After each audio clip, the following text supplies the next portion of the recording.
Mi Babi sebentar lagi akan ditutup, akan ditutup. Kegiatan hari ini yaitu menyampaikan pendapat di muka umum. Saya kejam, kita sudah direspon. Halo kaum intelektual sekalian.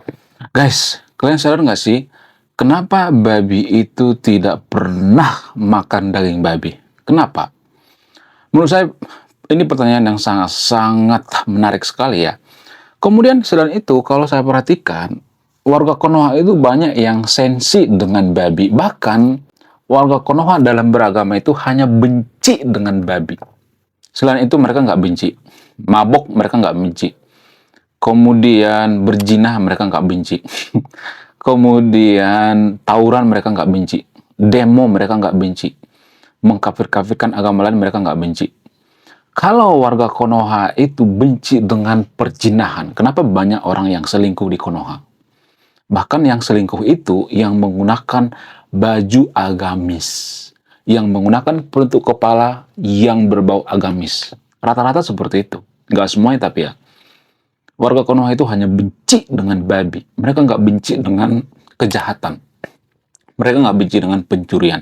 Bahkan orang yang mencuri di supermarket, di Konoha itu kalau saya perhatikan rata-rata orang yang beragama. Orang yang di penjara itu, orang-orang yang melakukan tindak kriminal itu rata-rata beragama. Mereka percaya sama Tuhan kok. Mereka percaya dengan Tuhan yang Maha Esa kok. Mereka benci terhadap babi juga gitu. Jadi di Konoha itu orang yang beragama itu hanya benci terhadap babi. Selain itu mereka nggak benci. Mereka nggak benci terhadap kejahatan. Ya. Bahkan ya pada faktanya babi tidak pernah makan babi. Saya tidak mengatakan warga Konoha itu babi ya. Disclaimer on ya. Jadi secara sains, secara akademis, babi itu tidak pernah makan daging babi. Jadi kalau babi itu dikasih babi, dia nolak gitu ya. No, nggak boleh makan daging babi gitu. Itu secara sains ya. Jangan berpikir yang aneh-aneh dulu ya. Jadi sama halnya dengan kejadian yang ada di Sukoharjo. Lagi dan lagi warga Sukoharjo demo warung mie babi. Bayangkan. Padahal warung mie babi ini sudah berpuluh-puluh tahun di sana. Sudah turun-temurun. Bahkan sudah ada izinnya. Tapi di demo. Wow. Gila. Kita harus mengapresiasi orang yang demo mie babi ini. Kenapa kita harus mengapresiasi? Karena mereka menunjukkan kedunguan mereka gitu. Mereka dengan berani, dengan effort menunjukkan kedunguan mereka. Jadi kita harus mengapresiasi kedunguan orang yang demo warung babi di Sukoharjo ini. Kemudian selain itu kalau saya perhatikan, ada satu keanehan akhir-akhir ini kalau saya perhatikan. Apa itu? Dulu sangat jarang kejadian seperti ini. Tapi akhir-akhir ini sering saya perhatikan kejadian penolakan penjualan daging babi, ya, alasannya itu nggak halal lah, apa segala macam. Padahal kan mereka nggak disuruh beli ya. Tapi akhir-akhir ini kalau saya perhatikan ada kebencian terhadap babi. Nah, yang jadi pertanyaan, apakah ini hanya sekedar kebencian terhadap babi? Apakah ini kebencian terhadap perbedaan? Yes, ini menandakan kebencian terhadap perbedaan. Nah, yang jadi pertanyaan, kenapa masyarakat Konoha itu akhir-akhir ini benci dengan perbedaan, benci dengan perbedaan agama dan sebagainya? Kenapa? Apakah adanya indikasi menjadikan Konoha itu jadi negara agama? Apakah Konoha itu akan dijadikan seperti Afghanistan, seperti Suriah, seperti negara-negara Timur Tengah? Jadi saya mencium adanya upaya menjadikan Konoha itu seperti Iran, the next Iran. Nah, yang jadi pertanyaan, kok bisa? Kenapa kita tidak menyadari hal ini? Jadi di video ini saya akan bongkar sampai ke akar-akarnya. Kenapa saya mengatakan seperti itu? Kemudian kenapa warga Konoha itu dalam beragama hanya benci terhadap babi, dan pada faktanya babi tidak pernah makan daging babi. Apa itu faktanya? Jadi kalau saya bongkar ini akan banyak warga Konoha yang kejang-kejang kelanjutan berjamaah. Faktanya adalah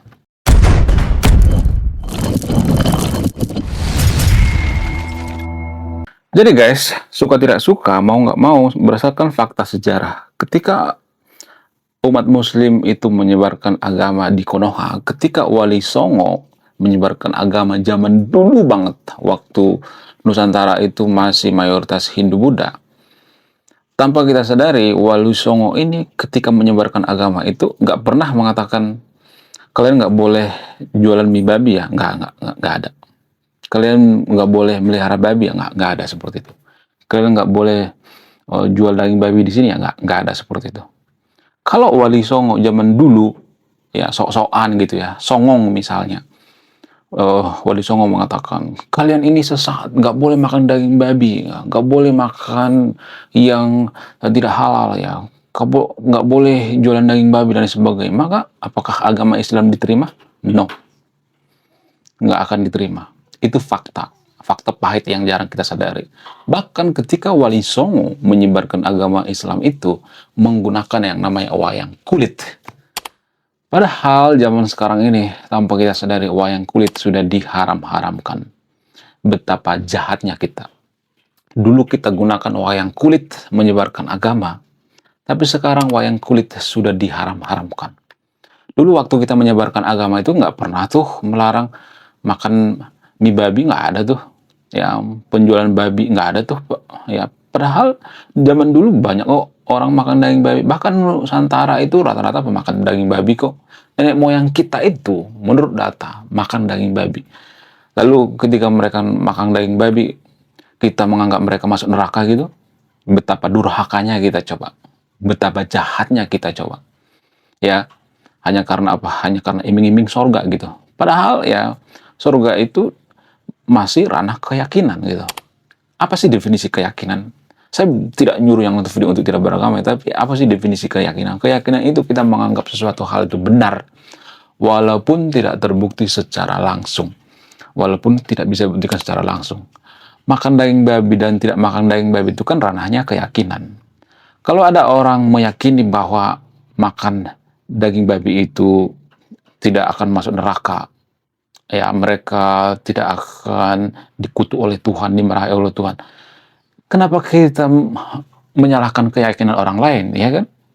Kalau misalnya agama Kristen, agama Buddha, agama Hindu meyakini kalau mereka makan daging babi, mereka ya masuk surga aja gitu. Nggak masalah gitu. Kalau lu makan daging babi, lu nggak masuk surga. Itu kan keyakinan. Jadi kalau misalnya ada yang meyakini bahwa kalau kita makan daging babi itu kita masuk neraka, itu juga keyakinan kan? Nah, sama-sama keyakinan, kenapa kita menyalahkan keyakinan orang lain? Kenapa kita memaksakan keyakinan orang lain? Itu yang jadi permasalahan. Bayangkan ketika Wali Songo menyebarkan agama Islam zaman dulu, lalu tiba-tiba dia mengatakan, nggak boleh jualan babi di sini. Nggak boleh melihara babi di sini. Apakah agama Islam diterima? No. Jadi itu artinya agama Islam dulu diterima karena apa? Karena agama Islam dulu disebarkan dengan konon katanya dengan baik-baik, dengan damai. Makanya diterima. Coba kalau seperti sekarang ini gitu ya, sedikit-sedikit nggak boleh jualan babi. Apakah agama Islam diterima? No. Itu pada faktanya guys. Ya, ini fakta pahit yang jarang kita sadari. Jadi kalau kita sedikit-sedikit menyalahkan nenek moyang kita, ya nenek moyang kita masuk neraka karena mereka makan daging babi dan sebagainya, betapa durhakanya kita, betapa jahatnya kita. Jadi kita tidak bisa menyesatkan keyakinan orang lain. Jadi kalau saya perhatikan itu di Konoha, kenapa ada pelarangan daging babi, ya kemudian demo daging babi? Sebenarnya karena kita punya prinsip bahwa keyakinan orang yang makan daging babi itu sesat, masuk neraka. Itu kan keyakinan. Makanya saya sering bahas keyakinan. Supaya apa? Supaya kita sadar bahwa keyakinan kita itu belum tentu benar. Kenapa? Karena keyakinan itu tidak terbukti secara langsung gitu ya. Tidak terbukti secara ilmiah. Kalau saya ngomong seperti nanti pasti banyak nanti yang kejang-kejang kelonjotan berjamaah. Kita bahas masalah ini dari sudut pandang ilmiah gitu ya, dari sudut pandang data. Jadi kalau membantah, bantah pakai data, bukan bantah pakai emosi gitu ya, marah-marah gitu. Kita tidak bisa menyesatkan orang yang makan daging babi karena keyakinan mereka juga makan daging babi boleh-boleh aja. Iya kan? Nggak jadi masalah gitu. Ya, kemudian apakah ada upaya menjadikan Konoha itu jadi negara Islam? Menurut dugaan saya, ada banyak upaya ya, seperti HTI. Bahkan FPI dulu kan, kalau saya perhatikan itu, ada dugaan sampai ke situ gitu. Menjadikan negara Konoha itu adalah negara khilafah. Nah, kalau Konoha itu jadi negara khilafah, apakah bisa dengan kondisi sekarang ini? Nggak bisa. Karena apa? Untuk menjadikan negara itu jadi negara khilafah itu butuh sekitar 95%.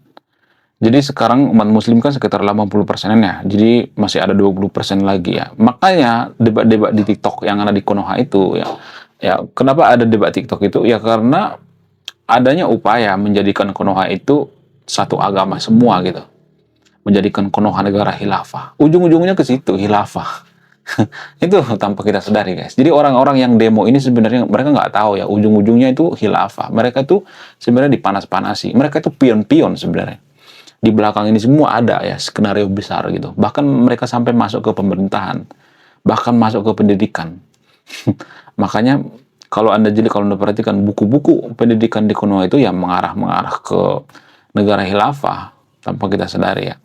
Siapa yang menyadari ini? Kaum intelektual. Kaum intelektual apakah berani speak up? Enggak. Mereka pengecut.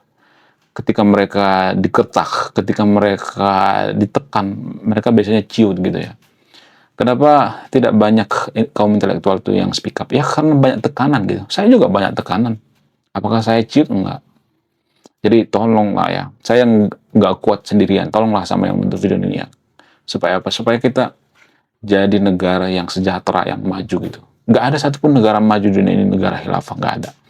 Jadi guys, kalau misalnya nih ada warga Konoha yang ngotot jadikan Konoha itu negara khilafah, apakah Konoha itu bisa jadi negara maju? Nggak bisa. Kemudian, apakah kita tetap bersatu? Enggak. Akan bubar. Bayangkan ya, kalau Konoha itu jadi negara khilafah, maka provinsi-provinsi yang mayoritas Kristen itu akan keluar dari Konoha.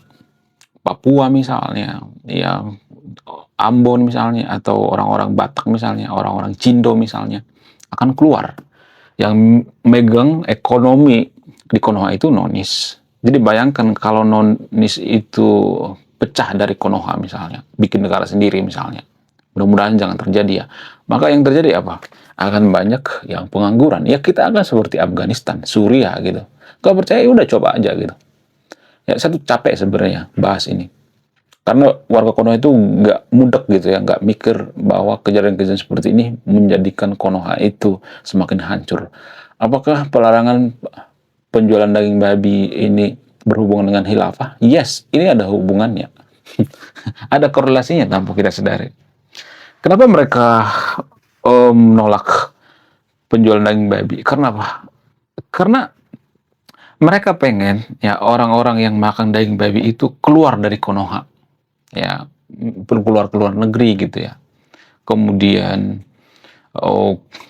keluar ke negara lain gitu. Supaya apa? Supaya Konoha ini murni atau 90% ya mayoritas beragama Muslim. Sehingga apa? Sehingga mudah menjadikan Konoha jadi negara khilafah. Ini ada korelasinya guys. Banyak orang yang tidak sadar ini. Ya, ini bukan soal daging babi, enggak. Ini soal perbedaan agama gitu. Ya, perbedaan keyakinan. Jadi kita itu semakin hari semakin tolol dalam beragama, semakin goblok dalam beragama. Kita tidak mengetahui bahwa keyakinan kita itu adalah sebatas keyakinan. Keyakinan kita itu belum tentu benar gitu. Semua agama seperti itu. Ya, nggak ada tuh agama yang misalnya, oh saya sudah pernah ke surga, nggak ada tuh. Mana coba datanya? Saya ngomong seperti ini bukan berarti saya menakut-nakuti Anda surga itu nggak ada, bukan. Tapi karena kita terlalu pede ya, terlalu yakin, maka kita mendemo orang yang daging babi. Kita menganggap bahwa yang makan daging babi ini sesat gitu. Padahal ya kita juga belum tentu masuk surga gitu ya. Surga juga belum tentu terbukti secara ilmiah. Surga itu kan masalah keyakinan. Jadi lebih baik kita ada keraguan daripada terlalu pede ya. Kalau terlalu pede ya terjadi seperti ini. Lalu kalian gimana? Coba tulis kolom komentar ya. Saya tidak akan berpihak di video ini. Anda yang memutuskan. Belum kita lanjut. Jadi guys, kemarin ada yang nanya, lu apa sih kontribusinya bagi negara ini? Kontribusi saya ini guys ya, nulis buku, judulnya Budi Tanpa Pekerti. Ini temanya bahas tentang agama. Kemudian sama luka, kisah dalam buku ini ada seorang kiai bingung memilih antara menyelamatkan hutan atau menyelamatkan 1000 anak yatim. Link pembeliannya ada di pin komentar video ini. Selain itu, kalau saya perhatikan, umat mayoritas di Konoha itu biasanya cuma bisa komentar-komentar di media sosial. Oh, saya jadi malu. Oh, saya nggak mendukung ini. Oh, ini bukan representasi daripada umat muslim. Oh, ini nggak baik. Oh, begini, begitu. Jadi biasanya komentar-komentar warga Konoha seperti itu.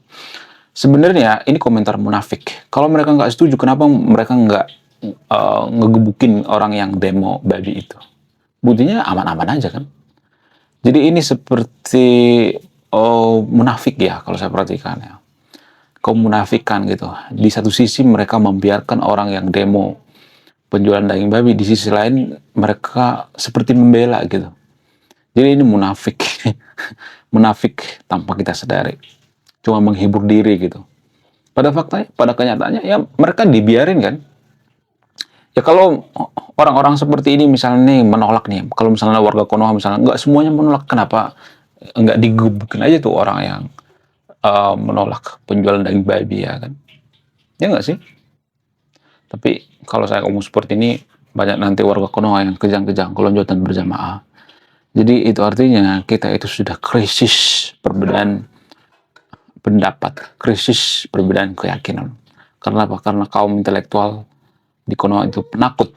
Mereka nggak mau speak up, mereka nggak mau ngomong. Mereka membiarkan orang-orang tol yang punya follower jutaan speak up di media sosial.